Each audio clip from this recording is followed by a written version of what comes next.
So we're going to move into talking about the policy side. So Karen and Kiami, you are involved in family engagement policy at the national level.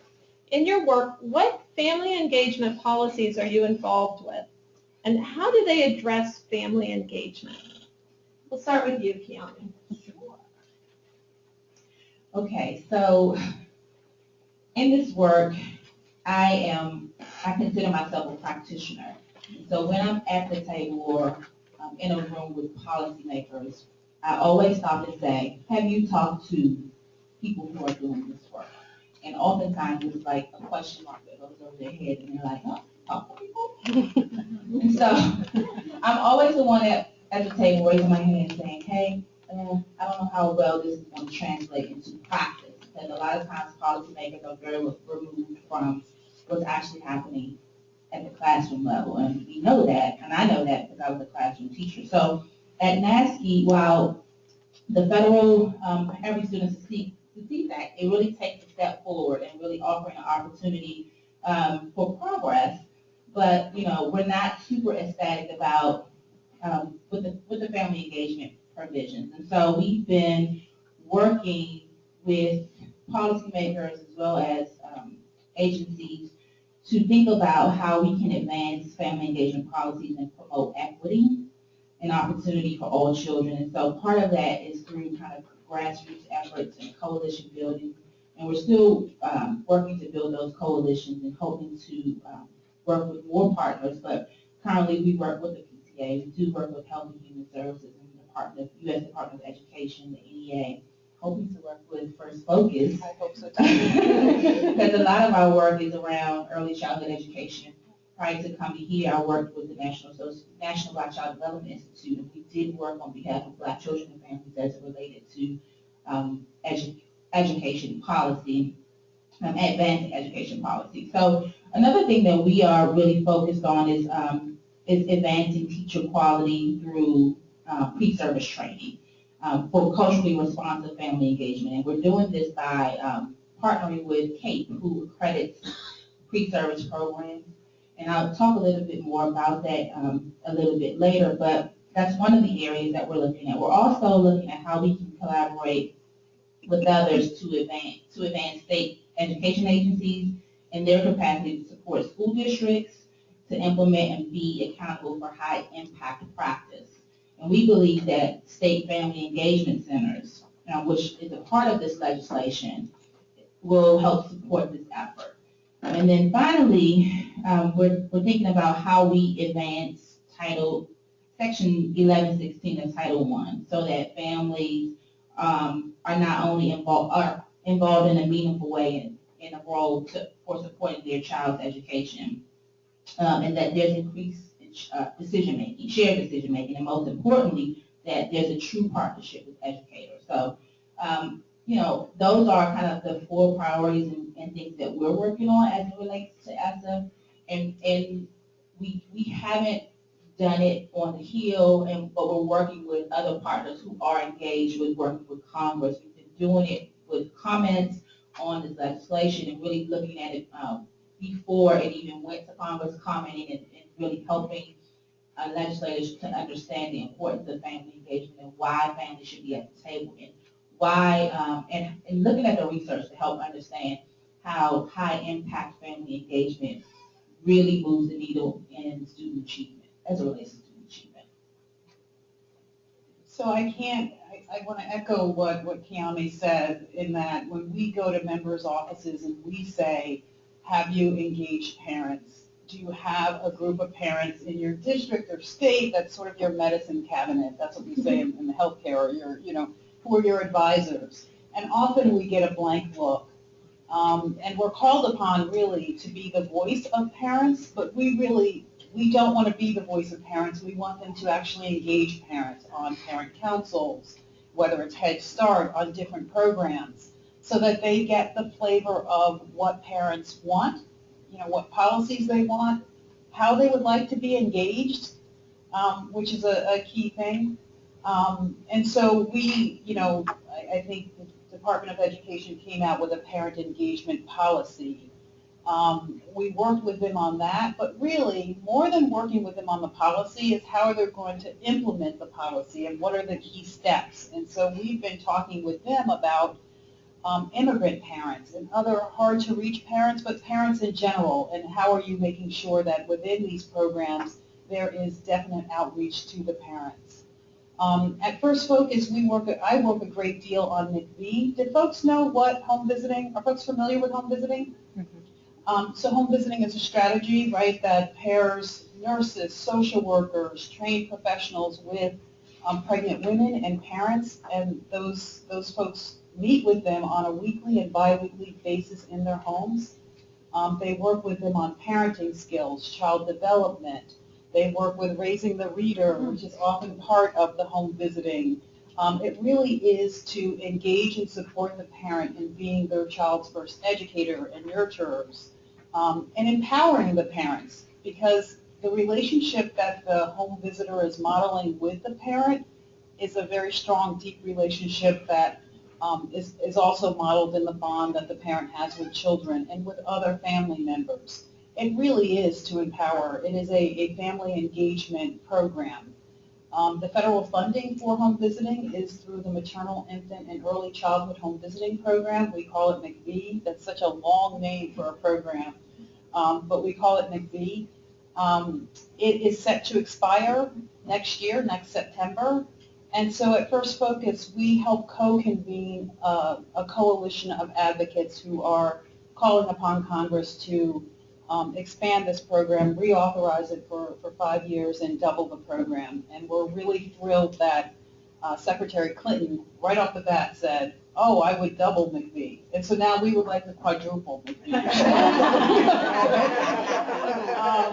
And so, that is a parent engagement program. Within that program, and looking at policies within McV, is making sure that the parents have a voice in that program, that they are saying what they would like to see in the program, and that they're part of the advocacy.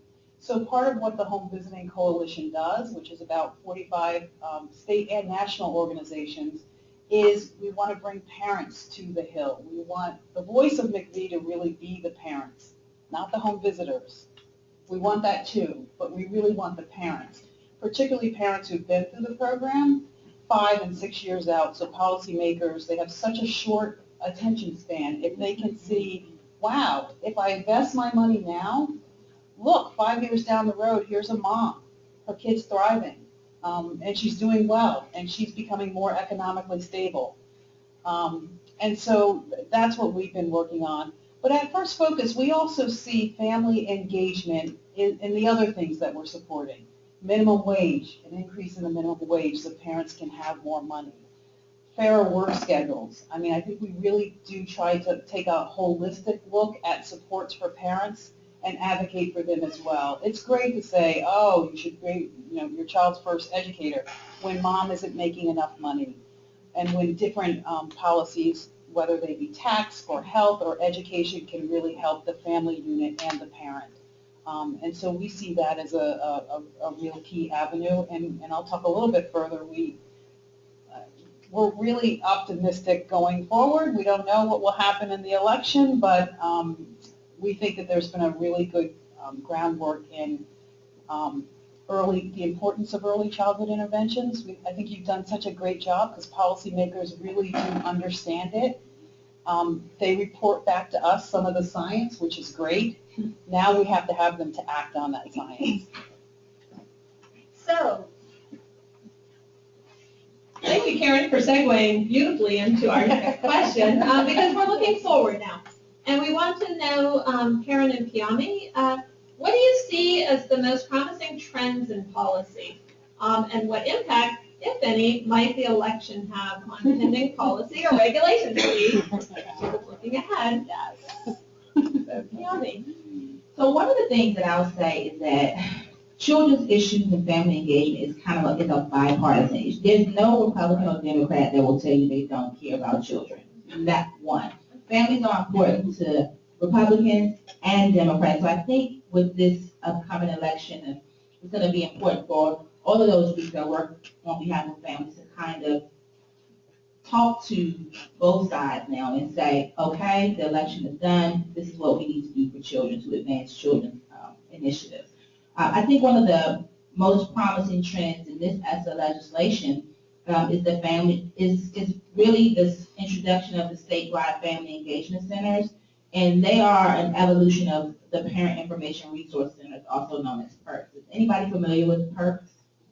Okay, so PERC, they were defunded in 2011, and they were the primary capacity building initiative for family engagement. And so over the years, I think we feel like family engagement has taken a few steps back with the PERC being defunded. But I think this family engagement initiative, these centers that are now in this legislation, really will help enable SEAs and family engagement organizations or coalitions or organizations to really work together to build capacity in a way that they hadn't before. What is disappointing, though, even though we see this as a wonderful trend, what's disappointing is the amount of funding that was legislated. So $10 million was legislated for these statewide family engagement centers with a potential $500,000 annual reward in only 20 states versus 50 states that were funded through PERC through a $40 million initiative. So although it's a step in the right direction, one of the heartbreaking things is that there was no money appropriated for statewide family engagement centers. So part of our work is to kind of get these statewide family engagement centers funded so that they can help build capacities in the states.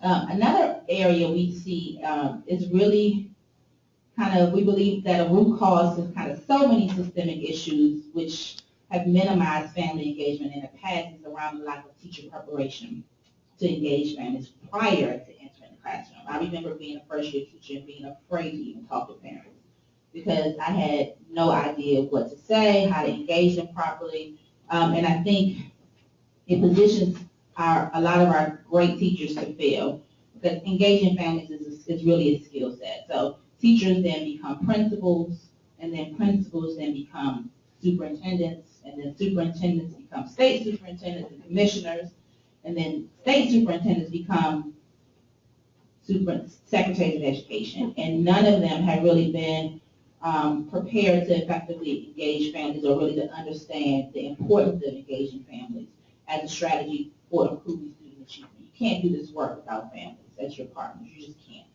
And so we see that especially engaging families in low-income communities where, there are complexities including language and transportation and poverty, et cetera. It makes engaging families just a lot more difficult. So preparing teachers in pre-service, we think, to really engage families really positions them to have confidence and skills before they enter the classroom. It helps them be successful along the way. So, as I said before, and Kiami is right, members of Congress, bipartisan support early childhood supports. They will say it up and down. I think that is largely a result of your work, stressing the importance of it, stressing the return on investment, and stressing that our kids really are human infrastructure. So we think that the time is really right? The early childhood folks, I don't know, they think in the next 5 to 7 years it really is right for a historic investment in early childhood. And looking at, I will just relate to you, I sat on a panel with a Washington State legislator, and he was a very conservative Republican member. And we were talking about inequities in society. We were talking about poverty. We were talking about implicit bias. We were talking about a lot of the problems, right? And he said, look, I don't understand any of that. I come from a pretty wealthy background. I don't really get it. And I don't want to have a long discussion about race because I don't know how to have that discussion. But what I do know is my kids got early childhood supports. I do know this works, and I want every child to have it. And so I'm on board because not only is it going to work and start to shrink the achievement gap, but we're going to see a return on investment. States aren't going to spend so much money on special ed if they don't have to, if you get the developmental delays. States aren't going to, build prisons in the zip codes of the high poverty neighborhoods because they can predict who. And so he was all in. And I was like, amen. I don't particularly like, you don't want to discuss any of the problems, but he had a solution for it. And I think members, bipartisan, are looking for where can we come together and face agreement. In early childhood policy, there is agreement. In Congress, I think there's going to be, in talking to different committees, folks are really gearing up for a historic type of investment where child care and preschool are merged, where they're looking at systems so we don't pit one early childhood program against another. And sometimes advocates do that because we so want money for our program that if they take it from child care, we don't like it, but we don't say anything. That has to stop, and I think we're on a tipping point and there's a dirty little secret in Congress, right? It only takes 6 to 10 calls to a member's office to pique their interest and for them to say, wow, all my constituents must want this.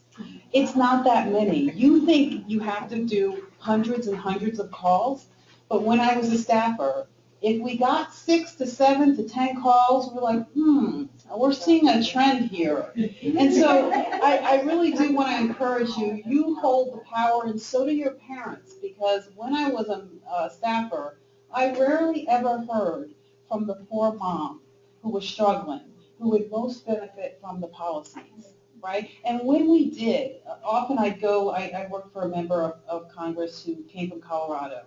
And in August, Congress is in recess, so most staffers will go to the state or the district to meet with those people who can't come to see us. And often I would meet with them, and it would be just exactly what they were saying really resonated in policy.